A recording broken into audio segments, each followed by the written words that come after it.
Pemirsa, Anda kembali di iNews Pagi. Dua gudang produksi sandal di Jalan Tanjung Sari, Surabaya ludes terbakar. Ya, untuk memadamkan api petugas mengerahkan 25 unit damkar.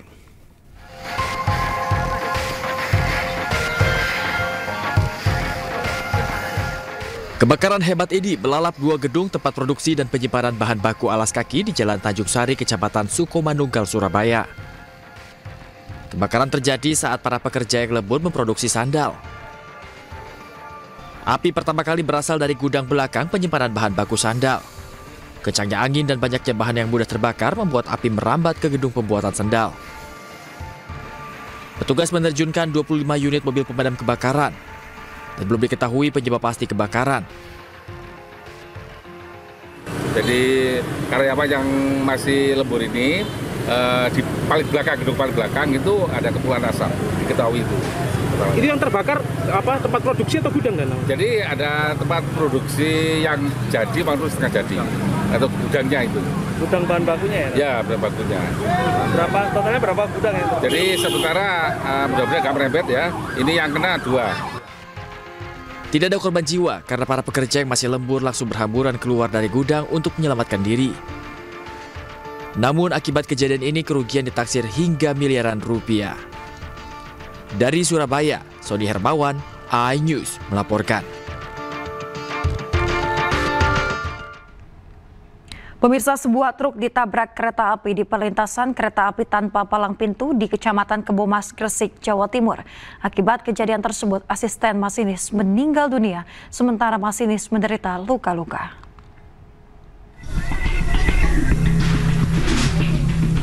Warga dan petugas mengevakuasi masinis dan asisten masinis usai kereta api komuter lain Jenggala menabrak truk trailer bermuatan kayu lok di perlintasan kereta api tanpa palang pintu di Kelurahan Tenggulunan, Kecamatan Kebomas, Kabupaten Gresik. Kecelakaan ini menyebabkan asisten masinis Abdillah Ramdan meninggal dunia, sedangkan masinis Purwo Pranoto menderita luka-luka dan dilarikan ke rumah sakit Senen Gresik. Kerasnya hantaman membuat kayu berserakan dan kabin lokomotif rusak parah di bagian depan. Beruntung 100 penumpang selamat. Petugas mengevakuasi truk serta pembersihan jalur agar perjalanan KA bisa kembali normal. Polisi juga masih menyelidiki penyebab kecelakaan. Dari Gresik, Jawa Timur, Agus Ismanto, iNews melaporkan. Puluhan mahasiswa di Malingping, Lebak, Banten terlibat adu mulut dengan seorang oknum anggota TNI saat menggelar aksi demo. Hal tersebut terjadi akibat para mahasiswa ini memblokade jalan dan di saat yang sama mobil yang dikendarai oknum TNI tersebut ingin melintas.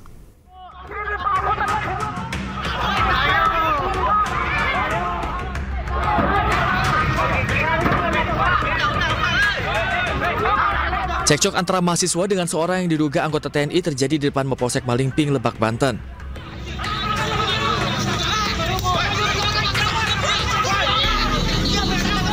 Keributan diduga dipicu saat mahasiswa memblokade jalan dan di saat bersamaan mobil anggota TNI tersebut hendak melintas.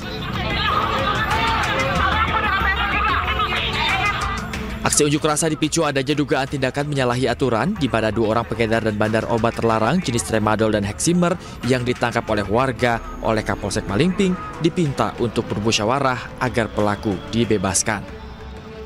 Jadi kemarin sebenarnya tidak ada penindakan menurut kami ya, karena memang baik pengedar ataupun satu yang diduga bandar itu selesai hanya dengan surat musyawarah begitu. Surat pernyataan yang di dalamnya tidak ada penegakan hukum. Mahasiswa menuding adanya keterlibatan Kapolsek Malingping dengan pengedar dan bandar obat terlarang, sehingga pengedar dan bandar tersebut tidak diproses secara hukum. Mahasiswa mendesak Kapolda Banten untuk memberhentikan Kapolsek Malingping dari jabatannya. Dari Lebak, Banten, Iskandar Nasution, iNews melaporkan. Pemirsa, unjuk rasa petani menuntut pembongkaran pintu ukur irigasi di kantor DPRD Konawe, Sulawesi Tenggara berlangsung ricuh. Puluhan petani yang berunjuk rasa terlibat saling dorong dengan petugas kepolisian saat akan masuk paksa ke gedung DPRD Konawe untuk bertemu dengan Ketua DPRD.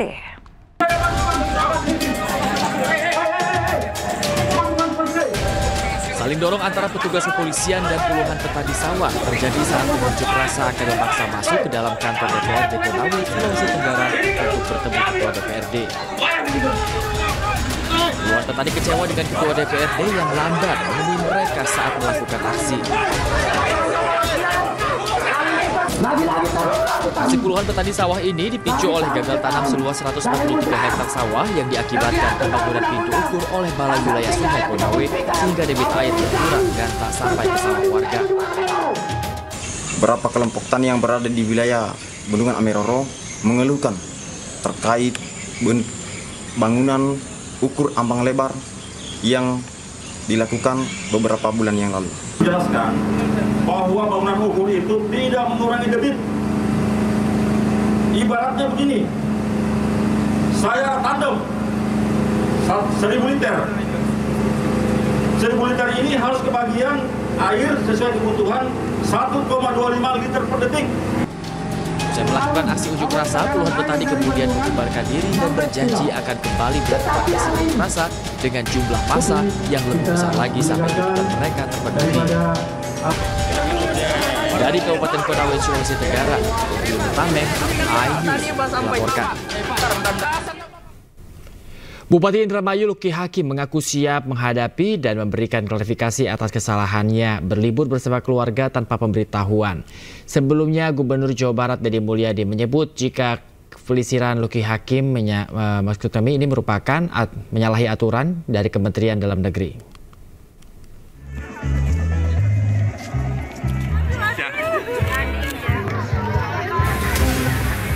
Usai viral liburannya ke Jepang, Bupati Indramayu Luki Hakim mengaku siap menghadap dan memberikan klarifikasi kepada Kementerian Dalam Negeri. Sebelumnya viral unggahan Deddy Mulyadi yang menyentil liburan Luki Hakim ke luar negeri di waktu cuti libur Lebaran. Dalam unggahannya, Deddy menyebut jika nanti liburan lagi harus meminta izin terlebih dahulu. Deddy Mulyadi juga menyebut jika pelisiran Luki Hakim menyalahi aturan Kementerian Dalam Negeri. Itu juga di WA dia sudah jawab, dia meminta maaf karena dia pergi ke Jepang untuk memenuhi janji terhadap anak-anaknya. Kan itu yang saya sampaikan. Tapi saya jelasin Pak Luki, memang kita ini hari ini adalah pejabat negara. Jadi karena pejabat negara terikat oleh peraturan negara. Nah, walaupun itu keinginan anak-anak, hak kita untuk memberikan kebahagiaan bagi anak-anak kita. Tapi kan bahagia tidak mesti di Jepang. Sementara Kementerian Dalam Negeri melalui Wamendagri, Bima Arya, menyebut jika terbukti melanggar aturan, Luki Hakim berpotensi mendapat sanksi berupa pemberhentian sementara dari posisi Bupati selama 3 bulan. Pak Bupati sudah menghubungi kami melalui WA dan dari situ kami menangkap kesan bahwa Pak Bupati ini belum paham tentang aturan yang ada karena walaupun beliau sempat menjadi wakil bupati ya, tetapi mungkin belum memahami sepenuhnya. Walaupun di acara retret itu Pak Menteri Dalam Negeri menjelaskan secara detail panjang lebar hal-hal yang tidak boleh dilakukan oleh kepala daerah dan hal-hal yang menjadi kewajiban kepala daerah berikut sanksi-sanksinya. Itu sudah dijelaskan ya, mungkin terlewat oleh beliau ketika di retret. Meski demikian, Luki tidak bermaksud melanggar aturan karena ketidaktahuannya dan kurangnya diskusi dengan pejabat di lingkungannya. Tim Liputan iNews melaporkan. Sementara itu pemirsa, Luki Hakim mengaku kurang teliti dalam memahami tertolaknya perizinan yang sempat diajukan stafnya. Sementara terkait sanksi, Luki siap menerima meski dirinya tidak ada niat untuk melanggar aturan yang sudah ditentukan. Tentang surat edaran malahan saya baru tahu setelah kemarin saya di Jepang ada katanya ada surat edaran nggak boleh pergi dari Lebaran ini.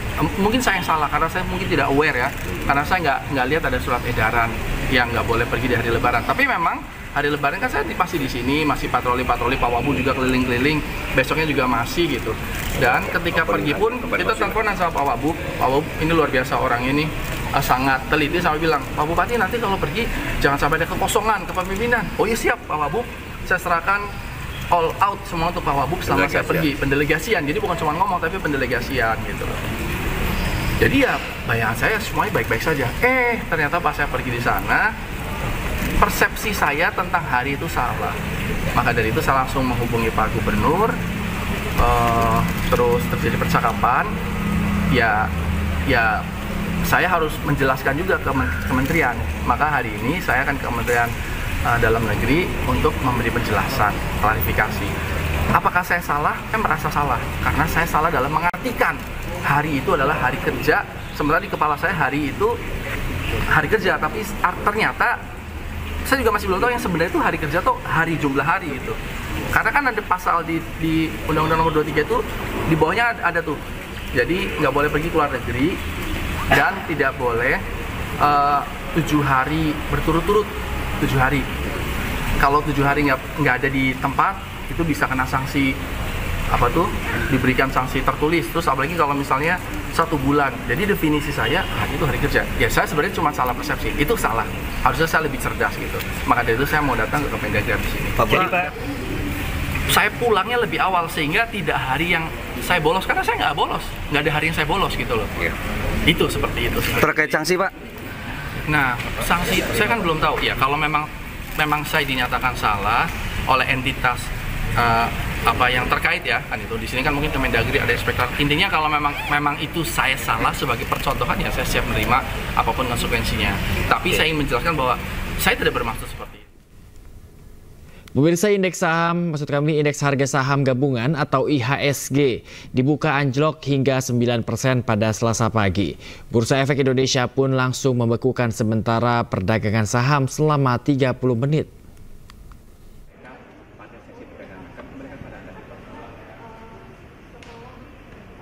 Kebijakan tarif impor baru Amerika Serikat memberikan efek domino terhadap perekonomian internasional. Di Indonesia, IHSG dibuka langsung anjlok hingga menyentuh angka 9%. BI pun langsung membekukan sementara perdagangan saham atau melakukan trading halt selama 30 menit. Tidak hanya itu, BI juga melakukan penyesuaian ketentuan batas auto rejection bawah atau ARB. Jadi yang tadinya adalah staggering dari 20 sampai dengan 35, sekarang ARB-nya adalah 15%. Kedua, terkait dengan trading halt atau penghentian sementara perdagangan yang tadinya itu pertama adalah di level ketika menyentuh 5%, 10% dan 15%, kita lakukan penyesuaian menjadi 8%, 15% dan 20%. Penyesuaian ketentuan ini dilakukan dalam rangka menjaga pergerakan harga pasar dan memastikan perlindungan investor dari dampak kebijakan tarif impor Donald Trump. Selain itu, pembekuan perdagangan sementara sebagai bentuk upaya memberikan ruang likuiditas yang lebih luas bagi investor dalam menentukan strategi investasi dengan mempertimbangkan informasi yang ada. Tim Liputan iNews melaporkan. Pemirsa, Presiden Republik Indonesia Prabowo Subianto mengingatkan kepada para menteri dan juga pengusaha agar tidak perlu khawatir dengan kebijakan tarif impor yang dikeluarkan Presiden Amerika Donald Trump. Dalam kita negosiasi, kita juga bukan tidak punya kiat-kiat yang cukup meyakinkan, ya. Sebagai contoh, defisit kita 17 miliar dolar. Surplus kita 17 miliar dolar sama Amerika. Benar? Itu yang jadi masalah bagi mereka kan? Saya sangat confident. Saya sudah menugaskan Menko Perekonomian, negosiasi. Kita sudah sampaikan, Pak Luhut juga. Kita bikin Pak Po. Pak Po ada istilah bisnis bisa ya? Boleh, Presiden ngomong Pak Po boleh ya? Boleh kan? Saya tawarin mereka, Pak Po, saya bisa 17 miliar, 10 kita, 17 miliar kita akan beli dari Amerika. Kita bukan negara miskin, kita bisa beli 17 miliar dari Amerika.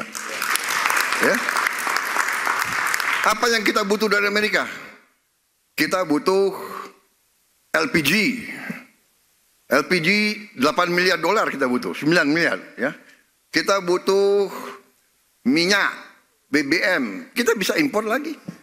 9 miliar lagi. Ya, kita butuh alat-alat teknologi, rig drilling dari mereka. Kita akan membuka 10.000 sumur lama dengan teknologi baru. Jadi mungkin 3-4 item Pak Pok, ya, Pak Pok, ya, ke delay. Saya kadang-kadang terlalu cepat bicara, keluarnya keledai, enggak, ke delay. Kita butuh dari mereka, ya, gandum, apalagi kapas, pesawat terbang, ya kan? Tapi sekarang pesawat terbang dari Tiongkok murah-murah loh. Ya. Jadi saudara-saudara, ya we have yang penting kita nih confident. Saya terima kasih Indonesia Incorporated. Ya kita. Jadi kalau saya panggil saudara-saudara, ya sering-sering saudara jangan kapok-kapok. Pemirsa, keluarga pasien mengamuk di rumah sakit di Jeneponto, Sulawesi Selatan. Ya, keluarga pasien mengamuk lantaran penanganan rumah sakit yang diduga lamban yang mengakibatkan balita meninggal dunia. Dan pemirsa, informasi ini sekaligus menutup iNews pagi hari ini. Dan jangan lupa temukan informasi-informasi terbaru lainnya di www.inews.id. Tentunya cuplikan tayangan berita iNews dapat Anda saksikan kembali di kanal YouTube @officialinews. Akhirnya, mewakili kerabat kerja yang bertugas, saya Bayu Pradana. Dan saya Yasmiantania, pemirsa pamit undur diri. Terima kasih, selamat pagi dan sampai jumpa.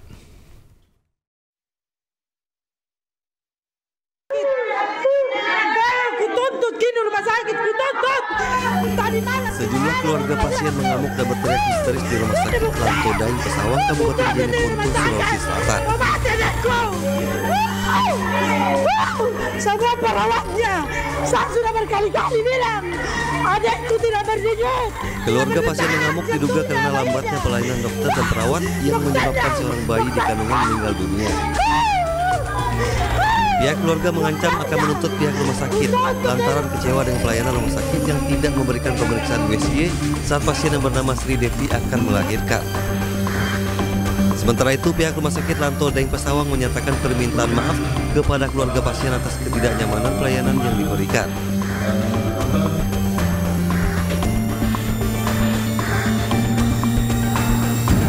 Dokter, kepala ruangan, kepala instalasi yang terlibat langsung dalam proses penanganan pasien ini, dan untuk